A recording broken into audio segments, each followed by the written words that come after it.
नमस्कार, मैं निशा ठाकुर और आप देख रहे हैं मेट्रो भारत। आइए एक नजर डालते हैं देश और दुनिया की तमाम बड़ी खबरों पर। रेलवे ने गर्मी की छुट्टी और बढ़ती भीड़ को देखते हुए बड़ा फैसला लिया है। 15 जुलाई तक यात्रियों की सुविधा के लिए कुल 908 समर स्पेशल ट्रेनें चलाई जाएंगी।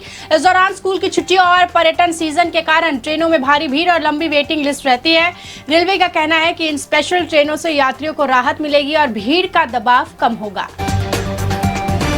प्रयागराज में शादियों के सीजन के बीच कमर्शियल एलपीजी सिलेंडर की कमी ने परेशानी बढ़ा दी है। होटल, केटरर्स और शादी घरों को गैस की सप्लाई कम मिलने से आयोजन प्रभावित हो रहे हैं। कई जगहों पर लोग खाना पकाने के लिए वैकल्पिक तरीके अपनाने या पीएनजी कनेक्शन की ओर शिफ्ट होने को मजबूर है।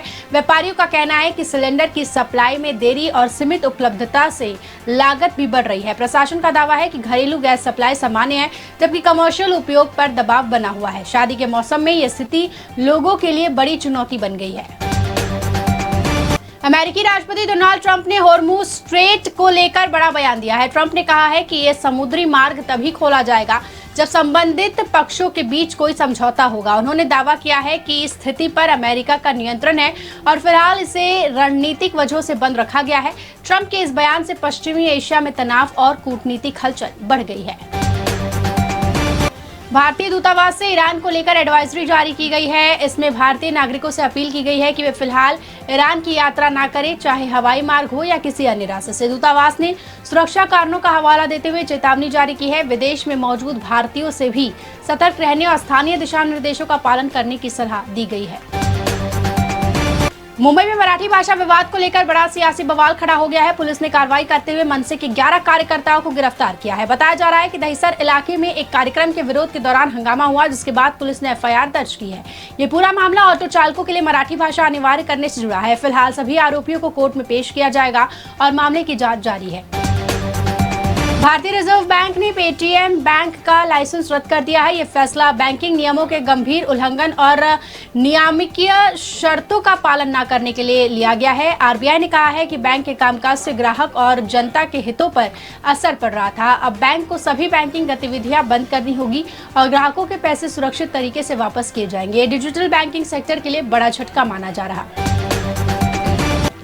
आम आदमी पार्टी ने बड़ा राजनीतिक भूचाल देखने को मिला है। राघव चड्ढा समेत 7 राज्यसभा सांसदों ने पार्टी छोड़कर भारतीय जनता पार्टी का दामन थाम लिया है। अरविंद केजरीवाल ने इस फैसले को पंजाब की जनता के साथ विश्वासघात बताया है और बीजेपी पर ऑपरेशन लोटस के जरिए सरकार को कमजोर करने का आरोप लगाया है। इस बड़े दल बदल के बाद आप पार्टी को राज्यसभा में बड़ा झटका लगा है, जबकि बीजेपी की ताकत और बढ़ गई है। राजनीतिक हलकों में इस घटनाक्रम को देश की राजनीति में बड़ा बदलाव माना जा रहा है। जयपुर के सिंधी कैंप मेट्रो स्टेशन पर बड़ा हादसा टल गया। एक्सीलेटर पर महिला अपने बच्चे के साथ गिरने लगी, लेकिन एएसआई दुर्गा प्रसाद ने फुर्ती दिखाकर दोनों को बचा लिया। पूरी घटना सीसीटीवी में कैद है और पुलिसकर्मी की सतर्कता की सराहना हो रही है। सुप्रीम कोर्ट ने एक अहम मामले में 15 साल की नाबालिग को 7 महीने की गर्भावस्था का मेडिकल टर्मिनेशन कराने की अनुमति दे दी है। कोर्ट ने कहा है कि किसी भी महिला, खासकर नाबालिग को उसकी इच्छा के खिलाफ गर्भ जारी रखने के लिए मजबूर नहीं किया जा सकता। कोर्ट ने इसे जीवन स्वतंत्रता और शरीर की स्वायत्तता के अधिकार से जुड़ा फैसला बताया है। ये निर्णय महिला अधिकारों और संवैधानिक स्वतंत्रता के लिहाज से महत्वपूर्ण। बुलंदशहर में गैस सिलेंडर की किल्लत और फर्जीवाड़े का बड़ा मामला सामने आया है। गैस एजेंसी पर जांच के दौरान स्टॉक में भारी गड़बड़ी मिली, जिससे सैकड़ों सिलेंडर गायब पाए गए।